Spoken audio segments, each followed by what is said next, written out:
The Surge arrives this week courtesy of Deck 13 and Focus Home Interactive, and it wears its Dark Souls inspirations on its sleeve. But if you look below the surface, it has one huge advantage over From Software's masterpiece. Its technology. Powered by Deck 13's in-house graphics engine, the Surge is designed to offer smooth multi-platform performance and high-quality visuals. And this is evident nowhere more than in its PS4 Pro implementation. After a string of disappointing releases, including last week's Prey, which failed to take advantage of the Pro at all, the Surge is a pleasant surprise. Not only does it take advantage of Sony's updated console, it might just offer one of the best PS4 Pro implementations we've tested to date. But before we jump into that, let's take a rundown of some of the key improvements made to its engine. Deck 13's last game, Lords of the Fallen, released all the way back in 2014. And while the combat and core mechanics have been improved greatly in the Surge, it's really the engine improvements that stick out the most to us. Lords didn't run very well on consoles after all, so what has changed to allow for smoother performance while still offering improved visuals?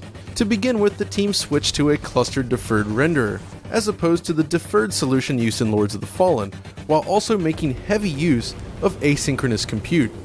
Clustered deferred rendering breaks up calculations into a three-dimensional grid of sorts, essentially a full 3D take on tile deferred rendering. The artists can include hundreds of lights in a scene, which are then clustered into the grid where they can be queried in a forward shader. Compared to the dual G-buffer setup of Lords, the Surge's approach enables more lights in a scene and faster overall performance. Physically based rendering has also been implemented, allowing the artist to create more realistic materials for the game. It's a basic Cook Torrance BRDF used in many other games at this point, but it's a key feature that helps improve the presentation of the final product. In a game with loads of shiny metal materials and diffuse cement, it works really well. Then we have the particle system, which has been transitioned over to the GPU. Lords of the Fallen featured NVIDIA Apex GPU particles in the PC version of the game, but on consoles, the particles were still handled entirely by the CPU. By moving to a new GPU particle solution, it's possible to push more particles than before, with clusters of particles both emitting and receiving lights. We can't forget to mention the volumetric lighting either. Just as we saw in Lords of the Fallen, a Raymarch solution is used for volumetric light shafts. It's an expensive effect, but it looks a lot better than the screen space variety, as the volumetric light shafts themselves will remain on screen even if the emitter is removed from view. Shadow quality is also excellent here throughout, though somewhat typical.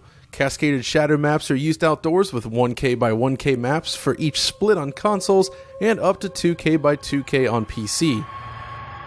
But indoors, up to 8 lights can cast full environment shadows, leading to some very dynamic scenes. Typical PCF filtering is used here, of course, on the shadow penumbra, but the implementation across the board is solid, especially on the PC. We also see some nice isotropic lens flares included, as well as a remarkably high-quality object motion blur, which helps accentuate the animation work, especially on fast-moving enemies like this. Ultimately, while the art direction may not appeal to everyone's tastes, there's no denying that the engine here is extremely capable and looks great in motion. Another key element here to consider are the loading times and data optimization. You see, loading times have always been sort of an Achilles heel for the Souls games, at least on consoles. But the Surge manages to overcome this issue completely. Whether you're loading a save game or respawning after death, loading times are extremely fast, making it very easy to try again. On top of this, the install size for the game is minuscule, coming in at less than 6 GB on consoles and less than 12 GB on the PC, the increased size of which is due to the higher resolution textures. In an age where games can take nearly 100 GB on a console, this is a breath of fresh air and makes for quick installation. Speaking of which, the ready-to-play option here is great. In a lot of games, when a title is just partially installed, you can launch it early, but that doesn't mean that you can actually play the proper game yet. In the Surge, however, the entire first area is available with a partial install, and considering that it will likely take the better part of an hour to play through the first area, the game should definitely be finished installing by the time it needs the next area. Very cool. Alright, so how about each individual version then? While it is solid on each platform, clearly it's the PS4 Pro implementation that is the most exciting here. As we saw in games such as Rise of the Tomb Raider, Neo, Snake Pass, and Final Fantasy XV, you can select from 2 different or even 3 different visual modes, usually just a high performance mode and a high resolution mode. In this case, the quality mode operates at a native 1620p at 30 frames per second, while the performance mode is 1080p at 60 frames per second instead. The reason this works so well though comes down to its implementation. If we look at other games, like Rise of the Tomb Raider for instance, the quality mode operates smoothly at 30 frames per second, but the high performance mode is rather unstable in comparison. Neo is just the opposite. The 60 FPS mode is great, but the high quality mode suffers from bad frame pacing and judder.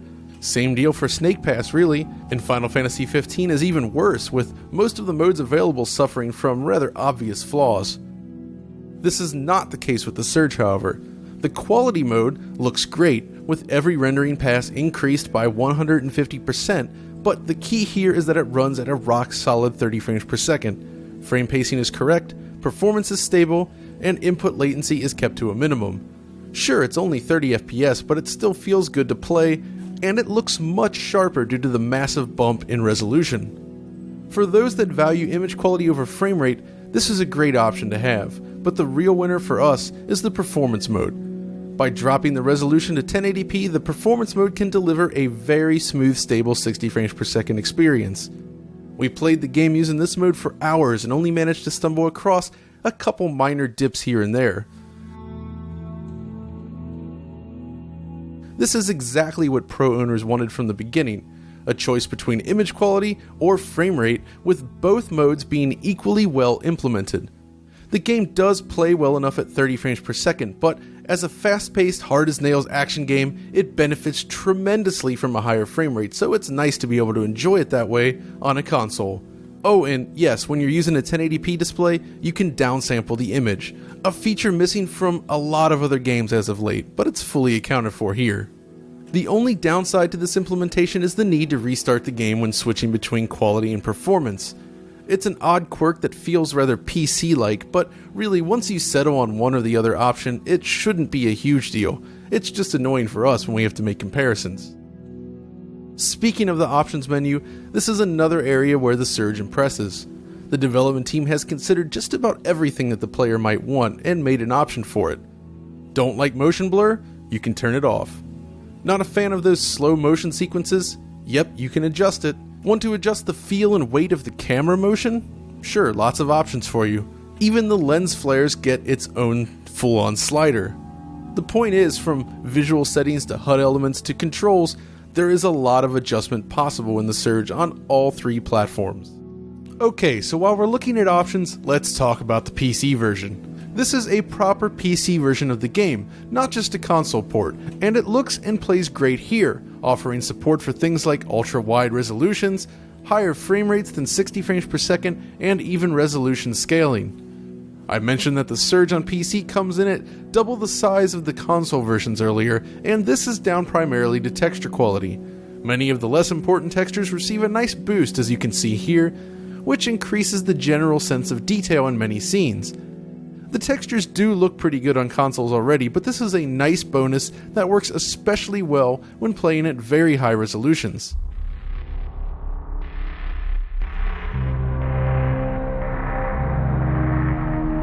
The rest of the PC settings then are all about refinement, and thankfully there's plenty of options to adjust here. As mentioned earlier, shadow map resolution is doubled when using the very high settings, while things like volumetric light quality can be increased beyond the level available on consoles. Going through the presets here, you can see how the image degrades with each one.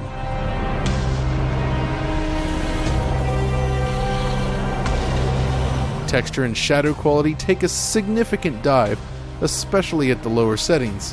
One annoyance here though is that you do need to restart the game for all of the settings to take effect each time, but thankfully even a mid-range PC should have no issues running the game well. On a GTX 970 we could hit a very consistent 60 frames per second at 1080p when using the highest settings. It looks and plays great on this card. Switching over to a GTX 980 Ti then, we are able to push the resolution up to 1440p comfortably, without any issues maintaining 60 frames per second. It's even possible to jump up to native 4K on a card like this as long as you're willing to cap the frame rate at 30 FPS. You know I'm all about that frame rate consistency, and the Surge is extremely well optimized in the PC in terms of delivering it. Ultimately, this is the best way to play the game if you have the option, but the other versions are no slouches either, of course. Speaking of which, how about the old Xbox One and PlayStation 4 then? We can't forget these old stalwarts. And fortunately, the experience on these two machines is also quite good. On PlayStation 4 you get a full 1080p, while Xbox One operates at 900p, the classic split. And as in other versions, anti-aliasing is handled by SMAA, leaving the game looking a little jagged at points. Compared to Lords of the Fallen though, this is a tremendous improvement. The resolutions are the same between the Surge and Lords, but performance is so much better.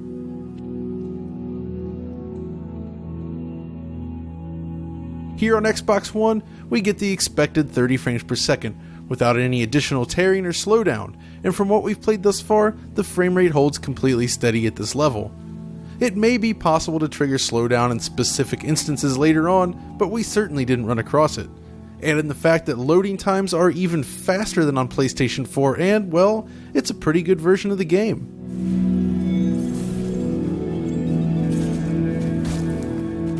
On PlayStation 4 then, we see exactly the same thing in terms of frame rate, a stable 30 frames per second without any hiccups or issues. Both versions are basically delivering a very good baseline level of performance here, so while PC and PlayStation 4 certainly have an advantage, the frame rate and loading times are perfectly adequate and ultimately smoother than games like Dark Souls 3 or Bloodborne at least. Input latency is also kept to a minimum in each and every version, so the game always feels responsive.